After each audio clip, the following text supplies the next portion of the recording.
আসসালামু আলাইকুম, আমি শফিউল আলম, উপসহকারী কৃষি অফিসার। আমি টেকনাফ কৃষি অফিস থেকে আসছি।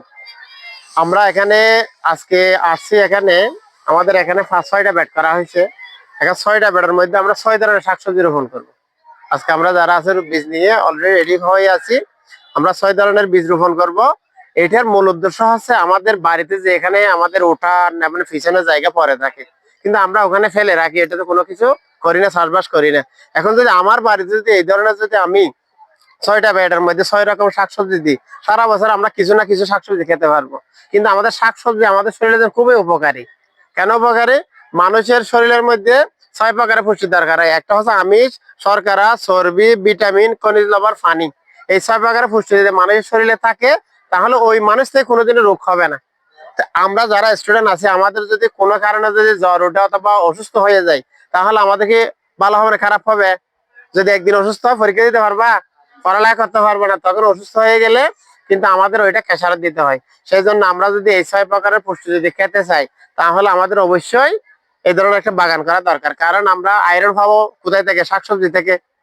ক্যালসিয়াম পাবো শাকসবজি থেকে। মিনারেলস পাবো শাকসবজি থেকে। যত ধরনের মাইক্রোনিউট্রিশন পুষ্টি কম লাগে কিন্তু খুবই গুরুত্বপূর্ণ, এটা হচ্ছে শাকসবজি থেকে পাওয়া যায়। সেই জন্য আমরা এখান থেকে শিখি আমরা বাড়িতে গিয়ে প্রতিটা আমার যতটুকু জায়গা আছে, আমার যদি 2 কাঠ জায়গাও থাকে, ওইখানে আমরা কিছু বীজ রোপণ করে দিই। ওখান থেকে আমরা শাকসবজি ওখান থেকে নিব। শাকসবজি খাওয়ার ফলে আমাদের শরীরে অনেক উপকার আসবে, অনেক ধরনের পুষ্টি পাবো। সেই জন্য আমরা এই আমাদের কৃষি সম্প্রসারণ অধিদপ্তরের আমাদের যৌথ উদ্যোগে আমরা এগুলা করার উদ্দেশ্য হচ্ছে, স্কুলে যেহেতু বেশিরভাগ তোমরা আসো, তোমরা এখান থেকে শিখে গিয়ে বাড়িতে এটা প্র্যাকটিস করবা। এটা হচ্ছে মূল উদ্দেশ্য। ঠিক আছে? তোমরা যখন এখান থেকে নিয়ে যেতে পারবা, কিছু শিখে যেতে পারবা, তাহলে তোমার বাড়িতে তোমরা এটা করতে পারবে, না হলে করতে পারবে। সেই জন্য আমাদের এই ধরনের একটা বাগান করে তোমাদেরকে এখানে ডেকে আমরা বীজটা রোপণ করবো আজকে। এখন আমরা যদি বীজ রোপণ করতে যাই, তাহলে বীজ রোপণ করার একটা নিয়ম আছে নাকি নাই? এমনি রোপণ করে দিলে হয়ে যাবে? যদি বেশি গভীরে দাও তাহলে বীজটা গজাবে না, দেরি হবে। যদি উপরে দাও তাহলে পিঁপড়া খেয়ে ফেলবে। ঠিক আছে? আমরা বীজ রোপণ করবো বীজের 1.5 গুণ গভীরে। কয় গুণ গভীরে? বীজের 1.5 গুণ গভীরে রোপণ করব। এমন দূরত্ব বজায় রেখে রেখে রোপণ করতে হবে। কতগুলা বোনা আর কতগুলা রোপণ করা হয়। বোনা হচ্ছে যেটা ছিটাই দিই, এটাকে বোনা বলে। আর কতগুলো যেটা রোপণ করবো, এটা আমার নির্দিষ্ট দূরত্বে রোপণ করতে হবে। আপনি যদি ডাইরেক্ট রোপণ করেন, তাহলে ডাইরেক্ট রোপণ করলে আমাদের 1 খাত ফরফর রোপণ করতে হবে। ঠিক আছে? আমি যদি বেগুন চারা রোপণ করি, তাহলে 1-1.5 হাত ফরফর রোপণ করতে হবে। সেভাবে আজকে আমরা এখানে কি করব? শাকসবজি রোপণ করে শিখবো। পরবর্তী বাড়িতে গিয়ে আমরা কি করবো? রোপণ করে সবাই করবে তো? হাত তোলো, কে কে বাগান করবে বাড়িতে? হাত উঠতেছে না, হাত উঠতেছে না। বাগান করবে না তোমরা বাড়িতে? হ্যাঁ, যদি না করো তাহলে অসুবিধা কি হবে আমি বলি।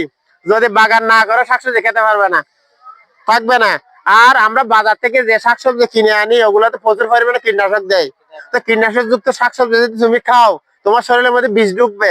বিষ ঢুকলে আমাদের শরীরের মধ্যে অঙ্গ প্রত্যঙ্গ আছে দামি দামি, ওগুলো নষ্ট হয়ে যাবে। লিভার, কিডনি, এগুলো দামি দামি অঙ্গ প্রত্যঙ্গ না, এগুলো নষ্ট হয়ে গেলে মানুষ আর বাঁচে না। তাহলে আমরা কি চাইবো আমরা আমাদের নিজেদের অঙ্গ প্রত্যঙ্গ গুলো নষ্ট করে ফেলবো? সেই জন্য আমরা শাকসবজি উৎপাদন করবো, ফ্রেশ শাকসবজি খাবো, কীটনাশক মুক্ত। ঠিক আছে? ধন্যবাদ। এখন আমরা বীজ রোপণ করবো। হ্যাঁ, ঠিক আছে। তুমি কি বীজ নিছ? এটা কি? এটা এটা হচ্ছে পুঁই শাক। হ্যাঁ, এই দূরে দূরে দিবা, এই 4 ইঞ্চি 5 ইঞ্চি দূরে দূরে দিবা। ঠিক আছে? তোমারটা কি? এটা কি বীজ? এটা কলমি শাক। তোমারটা কি? লাল শাক। হ্যাঁ, লাল লাল শাকের মধ্যে তো এখানে মাটি মিক্স করতে হবে, নাহলে তো হবে না। জানাল ভাই, এটা কেটে দেন, এটাতে বালি মিক্স করতে হবে, না হলে সঠিক জায়গায় পড়বে না।